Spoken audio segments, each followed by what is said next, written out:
Bonjour à tous, je m'appelle Olivier Schmitt et je suis photographe professionnel. Aujourd'hui, je vous emmène avec moi sur le terrain pour découvrir ce fabuleux monde qu'est la photo animalière.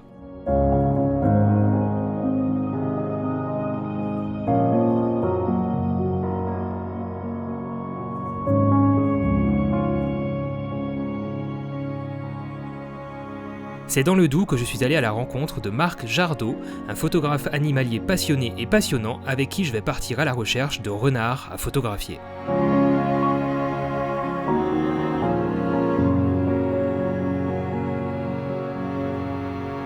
Pour l'occasion, j'ai mis entre les mains de Marc un boîtier micro 4 tiers, OM System OMD EM1X, ainsi qu'une optique qui devrait révolutionner sa façon de travailler, l'OM System ED 150-400 à ouverture fixe f4.5, doté d'un téléconvertisseur x 1,25 intégré pour un poids plume de moins de 1,9 kg.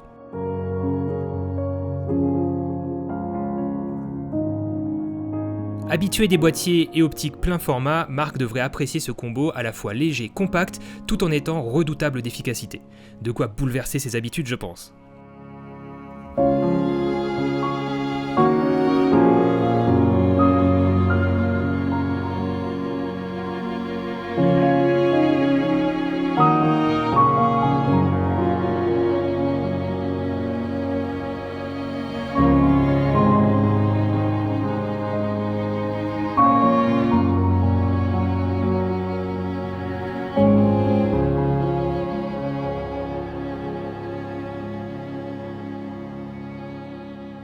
On est en train de se préparer tranquillement, de s'habiller, de préparer le matos. On va partir pour un premier affût à la recherche de renards. On espère voir un petit peu de monde. Ouais, Ça devrait le faire. Je pense qu'il y a... Allez, on y va. C'est parti. En hiver, nous n'allons pas tenter de nous approcher d'animaux que l'on verrait au loin. Marcher dans la neige est bien trop bruyant. Il est donc beaucoup plus adapté de réaliser ce que l'on appelle un affût. Mais avant de vous expliquer comment réaliser un affût dans les règles de l'art, il est nécessaire de bien nous équiper.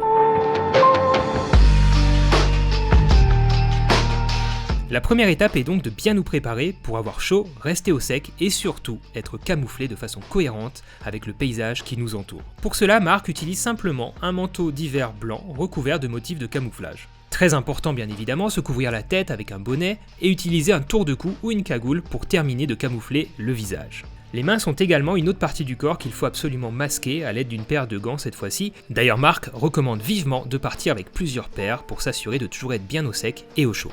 Il est temps maintenant de camoufler le boîtier, l'optique et le trépied. Pour cela, il existe des filets spécifiques ou d'autres plus grands qui permettent de tout camoufler d'un seul coup. Et justement, lorsque l'on réalise un affût comme aujourd'hui, l'idée est de se cacher entièrement derrière un grand filet blanc. L'OM System 150-400 f4.5 est de couleur blanche, ce qui est forcément un avantage lorsqu'il y a de la neige.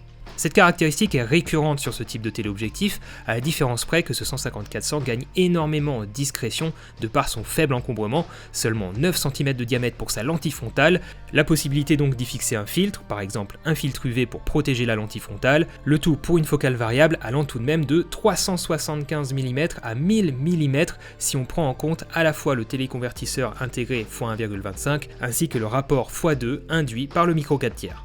Ajoutez à ça également un crop x2 numérique et vous atteignez pas moins de 2000 mm.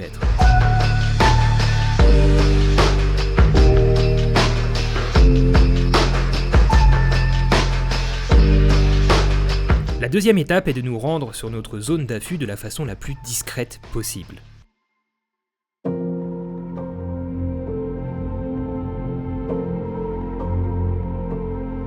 Se garer à bonne distance, ne pas claquer les portes, chuchoter, ce sont les 3 premières règles fondamentales que Marc m'a inculquées.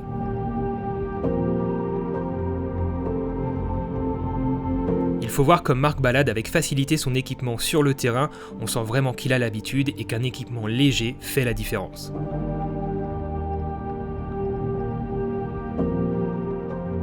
Marc prend régulièrement soin de vérifier qu'aucun animal ne se trouve sur la zone d'affût à l'aide de jumelles. Son inquiétude principale est de ne pas déranger la faune. Ainsi, son but, arriver sans que personne ne nous voie, photographier sans être repéré, puis repartir comme si nous n'avions jamais été présents.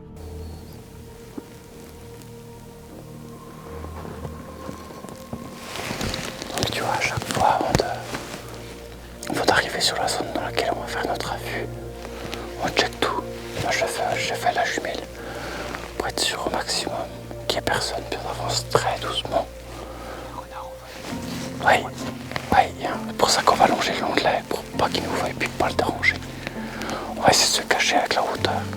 Après il est relativement loin. Donc on va faire le tour, on va prendre les pesquets, puis après on ira se mettre en bas. On vérifiera le vent entre deux.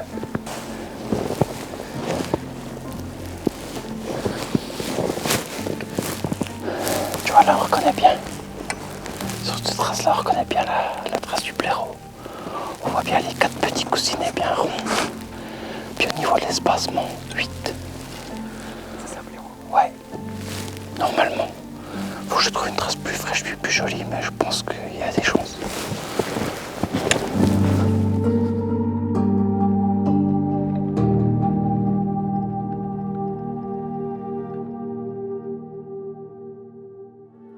Nous pouvons enfin monter notre affût, alors le plus rapidement possible bien évidemment, en faisant toujours le moins de bruit possible, mais comme le dit si bien Marc, on va foutre le bordel qu'une fois, rapidement, tant que personne n'est dans les parages, pour ensuite ne plus du tout avoir à bouger ni à faire de bruit.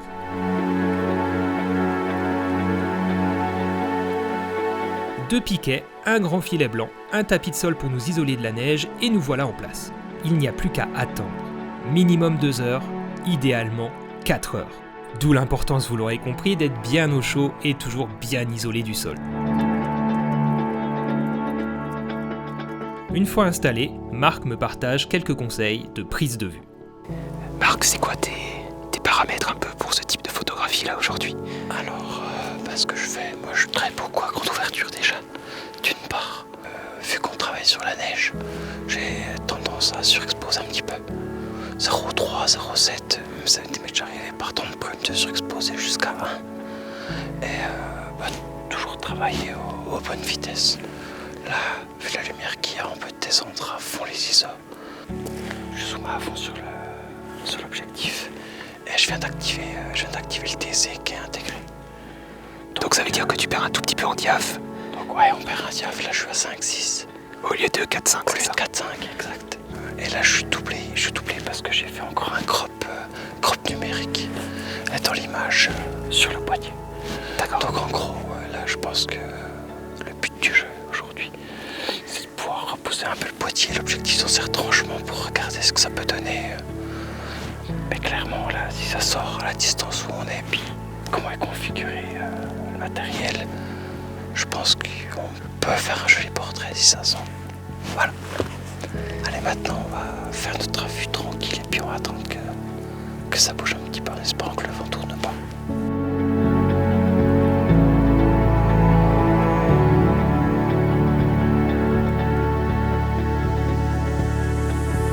Il est temps maintenant de croiser les doigts, de se tenir prêt, de rester patient, pour espérer capturer quelques belles images de renards.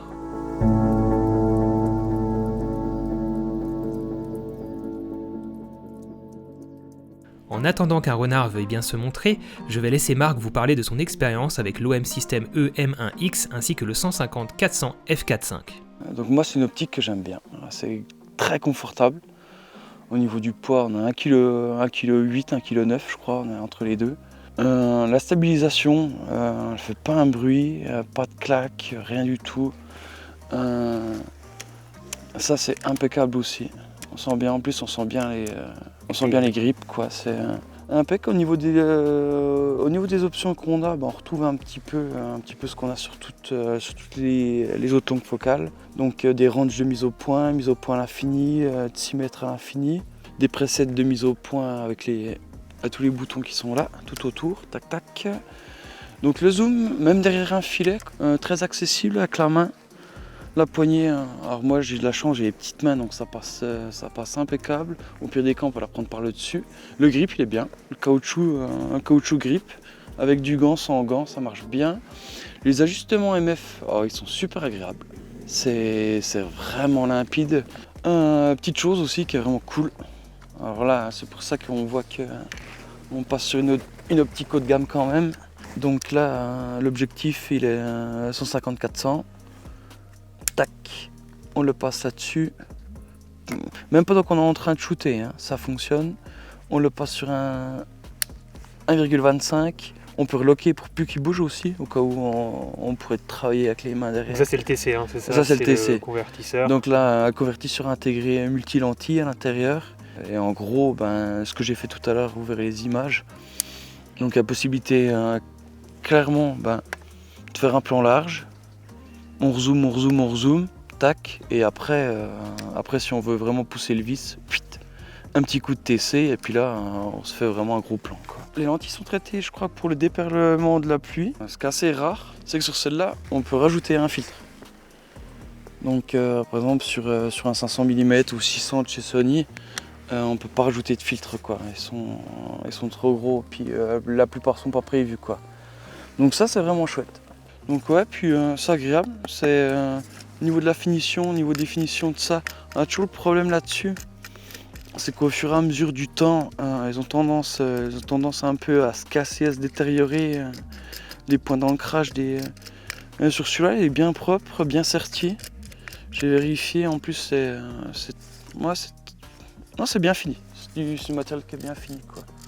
Alors le micro 4/3, c'est tout nouveau pour moi. Moi je suis en réflexe depuis plus de 20 ans. Alors c'est déconcertant au début. Après il y a un paquet d'options sur ce boîtier. Petite chose que j'aime beaucoup aussi, c'est qu'il a le grip intégré, les 2 batteries. Je pensais que ça allait manger plus de batteries même avec l'hiver.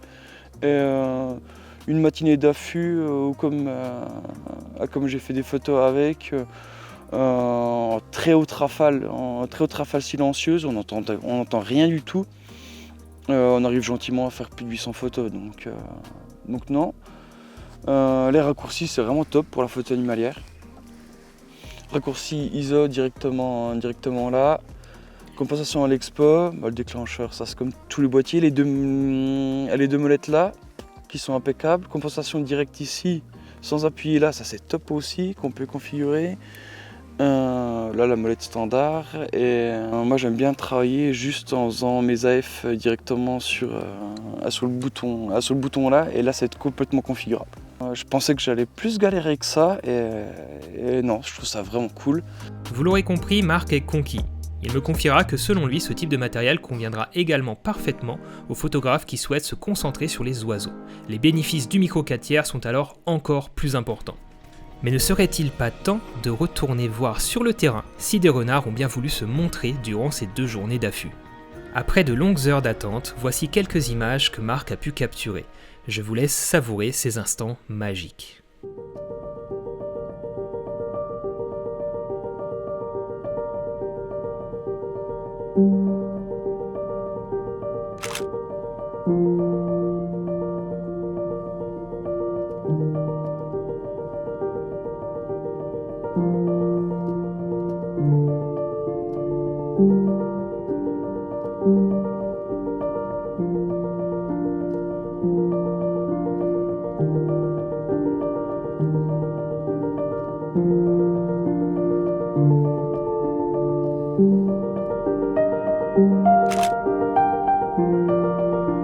Ce n'est peut-être pas évident sur ces photos en raison des conditions météo, mais avoir une ouverture constante à f4.5 permet un véritable travail sur la faible profondeur de champ, même avec un boîtier micro 4/3. Par ailleurs, la très bonne stabilisation de l'optique et son autofocus ultra réactif et performant ont permis à Marc de ne rien rater de ces moments furtifs que nous a offert la nature.